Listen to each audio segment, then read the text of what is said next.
అందరికీ నమస్తే ఫ్రెండ్స్. ఈరోజు మా దగ్గర ఉన్న మామిడి తోటలో ఒక రకం వెరైటీ తోటాపరి. ఈ రకం మామిడికాయలు ఎలా వచ్చింది మా చెట్లకి అది మీకు చూపించే ప్రయత్నం చేస్తున్నాను చూడండి. ఈ రకం మామిడికాయలు అయితే కాపు అయితే చాలా బాగా వచ్చింది. కొమ్మలకు మామిడికాయలు గుత్తులు గుత్తులుగా కాసి నేలకు ఆనెంతగా అయితే కాసింది చూడొచ్చు. కాకపోతే లేటెస్ట్గా వచ్చిన వర్షాలకి గాలి దుల్లకి కొంచెం మామిడికాయలు రాలిపోయి కింద పడిపోవడం అయితే జరిగింది. లేకపోతే ఇంకా ఈ కాపు చాలా బాగా ఉండేది. అలా రాలిపోవడం వల్ల కొంచెం నష్టమైతే వచ్చింది. మీకు ఈ రకం మామిడికాయలు బయట చాలా అరుదుగా అయితే దొరుకుతాయి. మనకు ఎక్కువ బయట మార్కెట్లో దొరికేది బంగినపల్లి బెనీషియన్ రకం అంటాము. ఆ రకం వచ్చేసి మనకి వర్షాలు పడినాయంటే అందులోకి పురుగు అయితే వస్తుంది. చాలా జాగ్రత్తగా అయితే తినాలి. వర్షాలు పడకుండా ముందే ఈ మామిడి పండ్లను తింటే మనం కొంచెం సేఫ్ జోన్లో ఉన్నట్టు. ఎందుకంటే ఇప్పుడున్న కాలంలో ఎక్కువగా మామిడి పండ్లలోకి పురుగులు అయితే వస్తున్నాయి. ఆ పురుగులు వచ్చిన పండ్లని తింటే మనకు అనారోగ్యం అయితే ఉంటుంది. కాబట్టి మనం వర్షాలు పడకుండా ముందే ఈ సీజన్లో మామిడి పండ్లు తింటే చాలా మంచిది. ఎందుకంటే దేవుడు సీజనల్గా ఇచ్చే ఫ్రూట్స్ని తింటే హెల్త్కి చాలా మంచిది.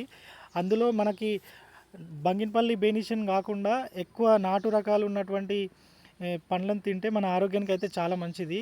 అంటే టేస్ట్ కూడా చాలా ఉంటాయి. మనకి ప్రకృతి సహజంగా ఇచ్చిన స్వీట్ పళ్ళలో అయితే సహజంగా మనకు లభిస్తుంది. కాబట్టి ఇలా మామిడి పళ్ళ రూపంలో తింటే మనకు చాలా మంచిది.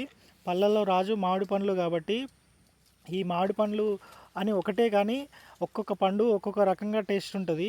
ఈ మామిడి పండ్లకు చాలామంది ఫ్యాన్స్ అయితే ఉంటారు. ఎందుకంటే ఈ ఒక్కో పండు ఒక్కో రకంగా టేస్ట్ ఉండడం వల్ల ఇష్టంగా తినడానికి అయితే మొగ్గు చూపిస్తారు.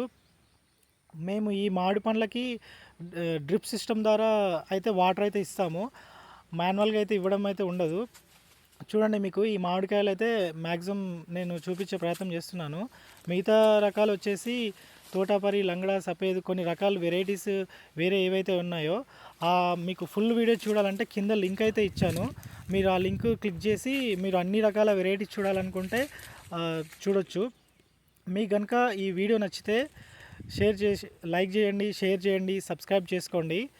ఎందుకంటే నేను కూడా ఇంకా ముందు మంచి మంచి వీడియోలు చేసి మీ ముందుకు వచ్చే ప్రయత్నం అయితే చేస్తాను. చూడండి, ఈ కాయలు అయితే చాలా బాగా కాసింది.